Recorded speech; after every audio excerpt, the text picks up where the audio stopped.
Hi dears, എല്ലാ മക്കൾക്കും എജ്യുമേറ്റിൻ്റെ മറ്റൊരു ക്ലാസ്സിലേക്ക് സ്വാഗതം. ഇന്ന് നമ്മൾ നോക്കാൻ പോകുന്നത് 5ാം ക്ലാസ്സിലെ സാമൂഹ്യ ശാസ്ത്രത്തിൻ്റെ ഓണപരീക്ഷയുടെ ഒരു മോഡൽ ക്വസ്റ്റ്യൻ പേപ്പറാണ് കേട്ടോ. നമുക്ക് പുതിയ സിലബസ് ആയതുകൊണ്ട് തന്നെ മുൻ വർഷത്തെ ചോദ്യപേപ്പർ ഒന്നും അവൈലബിൾ അല്ല. അപ്പോൾ അതുകൊണ്ട് നമുക്കൊരു മോഡൽ ക്വസ്റ്റ്യൻ പേപ്പർ ചെയ്ത് നോക്കാം. പാഠഭാഗങ്ങളിലെ പ്രധാനപ്പെട്ട പോയിന്റുകൾ ബേസ് ചെയ്തിട്ടാണ് ഈ മോഡൽ ക്വസ്റ്റ്യൻ പേപ്പർ പ്രിപ്പയർ ചെയ്തിട്ടുള്ളത്. ക്ലാസ്സിലേക്ക് കിടക്കുന്നതിന് മുന്നേ ചാനൽ ആദ്യമായി കാണുന്നവരാണെങ്കിൽ ഒന്ന് സബ്സ്ക്രൈബ് ചെയ്ത് സപ്പോർട്ട് ചെയ്യാൻ മറക്കല്ലേ. അതുപോലെ തന്നെ നിങ്ങളുടെ കൂട്ടുകാരിലേക്ക് കൂടെ ഈ വീഡിയോ ഷെയർ ചെയ്ത് കൊടുക്കുകയും വേണേ. അപ്പോൾ ശരി, നമുക്ക് നേരെ ക്ലാസ്സിലേക്ക് കിടക്കാം. പ്രവർത്തനം 1. യന്ത്രവൽക്കരണം വസ്ത്രനിർമ്മാണ രംഗത്ത് വലിയ വിപ്ലവങ്ങൾ സൃഷ്ടിച്ചു. ഈ പ്രസ്താവനയ്ക്ക് ആധാരമായ വസ്തുതകൾ എഴുതുക.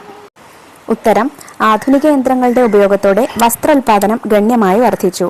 കൂടാതെ മനുഷ്യാധ്വാനം കുറയ്ക്കുന്നതിനും വ്യത്യസ്തവും വൈവിധ്യപൂർണവുമായ വസ്ത്രങ്ങൾ ഗുണമേന്മ കുറയാത്ത സമയബന്ധിതമായി നിർമ്മിക്കാനും സാധിച്ചു. വസ്ത്രങ്ങൾ വലിയ തോതിൽ എല്ലാ സംസ്കാരങ്ങളിലേക്കും വ്യാപിക്കപ്പെട്ടു.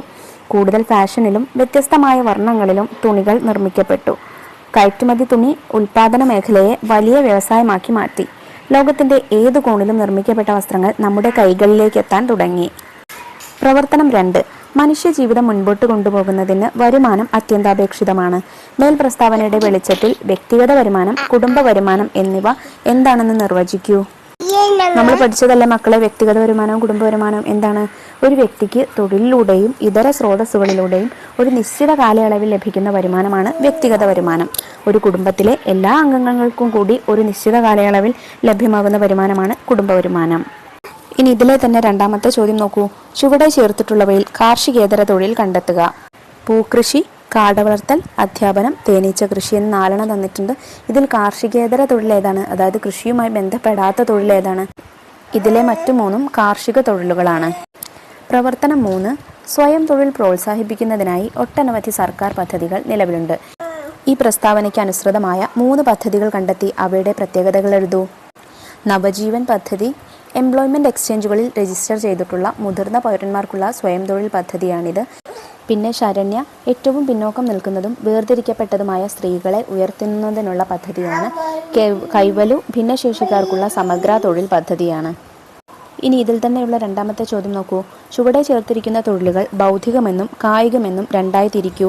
അധ്യാപനം, ഡ്രൈവിംഗ്, തെങ്ങുകയറ്റം, എഞ്ചിനീയർ, ചുമട്ടുതൊഴിൽ, അഭിഭാഷക വൃത്തി. ഇതിനെങ്ങനെ തിരിക്കാം മക്കളെ?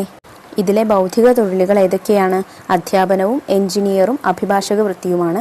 കായികം, ഡ്രൈവിംഗ്, തെങ്ങുകയറ്റം, ചുമട്ടുതൊഴിൽ എന്നിവയാണ്. പ്രവർത്തനം 4. ലോക ഭക്ഷ്യദിനം എന്നാണ്. ഒക്ടോബർ 16 അല്ലേ? ഇതുമായി ബന്ധപ്പെട്ട് ഒരു വിവരണം തയ്യാറാക്കുന്നതിലേക്ക് ഉൾപ്പെടുത്താൻ കഴിയുന്ന 3 പോയിന്റുകൾ കണ്ടെത്തി എഴുതുക. ഐക്യരാഷ്ട്ര സംഘടനയുടെ ഏജൻസികളിലൊന്നായ ഭക്ഷ്യ കാർഷിക സംഘടന രൂപീകരിക്കപ്പെട്ടത് 1945 ഒക്ടോബർ 16 ഇതിന്റെ ഓർമ്മയ്ക്കായാണ് ഒക്ടോബർ 16 ലോക ഭക്ഷ്യദിനമായി ആചരിക്കുന്നത്. വായുവും ജലവും കഴിഞ്ഞാൽ മനുഷ്യന്റെ ഏറ്റവും പ്രധാനപ്പെട്ട അടിസ്ഥാന ആവശ്യമാണ് ഭക്ഷണം. മെച്ചപ്പെട്ട ജീവിതത്തിനും മെച്ചപ്പെട്ട ഭാവിക്കും ഭക്ഷണം അവകാശം എന്നതാണ് ഈ വർഷത്തെ സന്ദേശം. അപ്പോൾ ഭക്ഷ്യദിനത്തെക്കുറിച്ച് നിങ്ങൾക്ക് ഈ 3 പോയിന്റുകൾ പഠിച്ചു വെക്കാവുന്നതാണ് കേട്ടോ. ഇതിൽ തന്നെയുള്ള രണ്ടാമത്തെ ചോദ്യം നോക്കിക്കേ. ഒരു കാലത്ത് കേരളത്തിൽ ഭക്ഷണം വിളമ്പിയിരുന്നതിൽ പോലും വിവേചനം ഉണ്ടായിരുന്നു. മേൽപ്പറഞ്ഞ പ്രസ്താവന ഇന്നത്തെ സാഹചര്യവുമായി താരതമ്യപ്പെടുത്തി നിങ്ങളുടെ അഭിപ്രായം എഴുതൂ. ഇന്നത്തെ ഭക്ഷണ രീതി മിശ്രഭോജന രീതിയാണെന്ന് തന്നെ പറയാം. ജാതിയുടെയോ മതത്തിൻ്റെയോ വേർതിരിവുകളില്ലാതെ എല്ലാ മനുഷ്യർക്കും ഒരുപോലെ ഭക്ഷണം വിതരണം ചെയ്യുന്ന രീതിയാണ് ഇന്നുള്ളത്. നാട്ടിൻപുറത്തെ കാപ്പിക്കടകൾ മുതൽ വലിയ ഹോട്ടലുകളിൽ വരെ എല്ലാവരും ഒന്നിച്ചിരുന്ന് കഴിക്കുകയും ഒന്നിച്ചു കൂടുകയും ചെയ്യുന്ന രീതിയിലേക്ക് നമ്മുടെ സമൂഹം വളർന്നിരിക്കുന്നു. കൂടാതെ വിവിധ മതവിശ്വാസങ്ങൾ, ആരാധനാലയങ്ങൾ, വിവാഹ സൽക്കാരങ്ങൾ തുടങ്ങിയ ഇടങ്ങളിലെല്ലാം ഭക്ഷണ വിതരണത്തിൽ സമത്വം നിലനിൽക്കുന്നു. പ്രവർത്തനം 5. തീയുടെ ഉപയോഗം മനുഷ്യജീവിതത്തിൽ വലിയ മാറ്റങ്ങൾക്ക് വഴിതെളിച്ചു. ഈ പ്രസ്താവനയ്ക്ക് ആധാരമായ വസ്തുതകൾ എന്തൊക്കെ? തീയുടെ ഉപയോഗം ഭക്ഷണം പാകം ചെയ്യുന്ന സാഹചര്യത്തിലേക്ക് മനുഷ്യനെ കൊണ്ടെത്തിച്ചു. ഭക്ഷ്യവസ്തുക്കൾ തീയിൽ വേവിച്ചെടുക്കാൻ കൂടുതൽ രുചികരമെന്ന് അവർ കണ്ടെത്തി. ക്രമേണ തീ നിയന്ത്രിച്ചുപയോഗിക്കാനുള്ള ശേഷി മനുഷ്യൻ സ്വായത്തമാക്കി. വന്യമൃഗങ്ങളിൽ നിന്നും രക്ഷ നേടാൻ തീ ഉപയോഗിച്ചു. ഇതിൽ തന്നെയുള്ള രണ്ടാമത്തെ ചോദ്യം. മറ്റു രാജ്യങ്ങളിൽ നിന്നും ഇവിടെ എത്തിച്ചേർന്ന് നമുക്കിടയിൽ പ്രചരിച്ച ഏതെങ്കിലും 4 ഭക്ഷ്യവിഭവങ്ങളുടെ പേരെഴുതുക. ഒരുപാട് ഭക്ഷ്യവിഭവങ്ങൾ നമ്മൾ നമ്മുടെ ടെക്സ്റ്റ് ബുക്കിൽ പഠിച്ചിട്ടുണ്ടല്ലേ? അതിലേതെങ്കിലും 4 എഴുതാനാണ് പറഞ്ഞിട്ടുള്ളത്. ഏതൊക്കെ എഴുതാം? ആഫ്രിക്കയിൽ നിന്ന് വന്നിട്ടുള്ളതാണ് തണ്ണിമത്തനും വാളൻ പുളിയുമെല്ലാം. അതുപോലെ ചൈനയിൽ നിന്ന് വന്നിട്ടുള്ളതാണ് കാപ്പി. ചൈനയിൽ നിന്ന് വന്നിട്ടുള്ളതാണ് നെല്ല്. പിന്നെ അതുപോലെ തേയിലയും. എത്യോപ്യയിൽ നിന്ന് വന്നിട്ടുള്ളതാണ് കാപ്പി. പ്രവർത്തനം 6. മൃഗങ്ങളെ ഇണക്കി വളർത്താനും സസ്യങ്ങളെ പരിപാലിക്കാനും ആരംഭിച്ചതിലൂടെ എന്തെല്ലാം മാറ്റങ്ങളാണ് മനുഷ്യജീവിതത്തിൽ ഉണ്ടായത്? വിശദമാക്കുക. ഉത്തരം: മൃഗങ്ങളെ ഇണക്കി വളർത്താനും സസ്യങ്ങളെ പരിപാലിക്കാനും ആരംഭിച്ചതോടെ മനുഷ്യൻ്റെ ജീവിതം കുറച്ചുകൂടി കുടുംബ കേന്ദ്രീകൃതമായി എന്ന് പറയാം. സസ്യങ്ങളുടെ പരിപാലനം കാർഷിക വൃത്തിയിലേക്ക് നയിച്ചിട്ടുണ്ടാകാം. അലഞ്ഞു തിരിഞ്ഞു നടന്നിരുന്ന മനുഷ്യൻ ജലലഭ്യത സൗകര്യമുള്ള ഇടങ്ങളിൽ സസ്യങ്ങളുടെ ജലസേചനം ഉറപ്പുവരുത്തുന്നതിലേക്ക് സ്ഥിരതാമസം ആരംഭിച്ചു. ഇത് പ്രധാനമായും നദീതീരങ്ങളിലായിരുന്നു.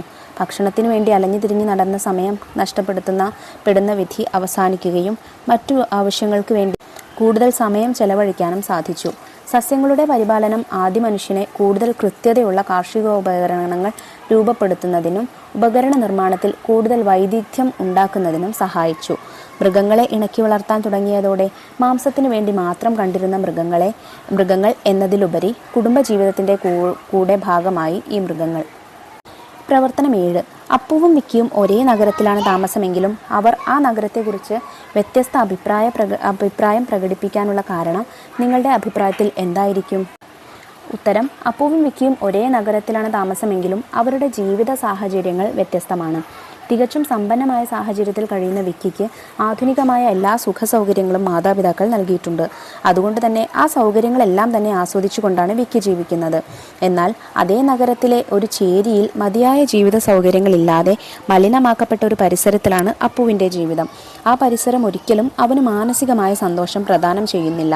അതുകൊണ്ടാണ് വൃത്തിയുള്ളതും ആൾത്തിരക്കിനെ ബഹളമില്ലാത്തതുമായ ഗ്രാമത്തിൻ്റെ ഭംഗിയിൽ അവന് കൂടുതൽ താല്പര്യമുണ്ടായതും നഗരത്തെക്കുറിച്ച് വിക്കിയിൽ നിന്നും വ്യത്യസ്തമായൊരു അഭിപ്രായം പ്രകടിപ്പിച്ചതും. ഇതിൽ തന്നെയുള്ള രണ്ടാമത്തെ ചോദ്യം നോക്കൂ.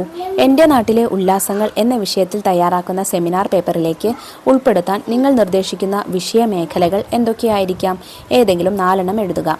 പരിസ്ഥിതിയെക്കുറിച്ചോ ഭക്ഷണ രീതികളെക്കുറിച്ചോ കളികളെക്കുറിച്ചോ ആഘോഷങ്ങളെക്കുറിച്ചോ ഒക്കെ നിങ്ങൾക്ക് അതിൽ ഉൾപ്പെടുത്താവുന്നതാണ്. പ്രവർത്തനം 8. ചർക്കയും ഖാദിയും നമ്മുടെ സമരായുധങ്ങൾ. ഇതുപോലെ വസ്ത്രം സമരായുധമായി മാറിയ കാലത്തിൻ്റെ സവിശേഷതകൾ കാണിച്ചുകൊണ്ടുള്ള പോസ്റ്ററുകൾ തയ്യാറാക്കൂ. നോക്കിക്കേ മക്കളെ, 2 പോസ്റ്റർ ഞാനിവിടെ എഴുതിയിട്ടുണ്ട്. ചർക്ക തിരിക്കാം, ഖാദി ധരിക്കാം, സ്വദേശിക്കൊപ്പം സഞ്ചരിക്കാം. രണ്ടാമത്തേതോ? നമുക്ക് വേണ്ടത് നമ്മുടെ ഉൽപ്പന്നങ്ങൾ, വിദേശിയൊന്നും വേണ്ടേ വേണ്ട. ഈ 2 പോസ്റ്റർ വാക്യങ്ങൾ മറക്കാതെ പഠിച്ചു പോവുക കേട്ടോ. ഈ ചോദ്യം വന്നാൽ നിങ്ങൾക്ക് എഴുതാവുന്നതാണ്. ഇനി ഇതിലുള്ള രണ്ടാമത്തെ ചോദ്യം നോക്കൂ. ചുവടെ ചേർത്തിട്ടുള്ളതിൽ മേൽമുണ്ട് സമരവുമായി ബന്ധപ്പെട്ട വർഷം ഏതാണ്? 1905, 1918, 2015, 1859. ഉത്തരം 1859 ആണ്. അപ്പോൾ മക്കളെ, ഇത്രയും ചോദ്യങ്ങൾ നമുക്ക് പ്രധാനപ്പെട്ടതാണ്. ഏകദേശം ഇതേ മോഡലിലുള്ള ചോദ്യങ്ങൾ നമുക്ക് പ്രതീക്ഷിക്കാവുന്നതാണ്. ഇതിൽ നിങ്ങൾക്ക് പഠിക്കാൻ കഴിയുന്നത് എന്ത് ചെയ്യുക? ബൈഹാർട്ട് ചെയ്ത് പോകരുത്, മനസ്സിലാക്കിയിട്ട് പഠിച്ചു പോവുക കേട്ടോ. നമ്മൾ സോഷ്യൽ സയൻസിൻ്റെ എല്ലാ വീഡിയോസും ഓൾറെഡി അപ്ലോഡ് ചെയ്തിട്ടുണ്ട്. ആ പാഠങ്ങളൊക്കെ കണ്ടു നോക്കുക, എന്നിട്ട് ശരിക്കും പഠിക്കുക, പഠിച്ച് മനസ്സിലാക്കുക. അപ്പോൾ ശരി, അടുത്ത ക്ലാസ്സുമായി നമുക്ക് വീണ്ടും കാണാം. താങ്ക്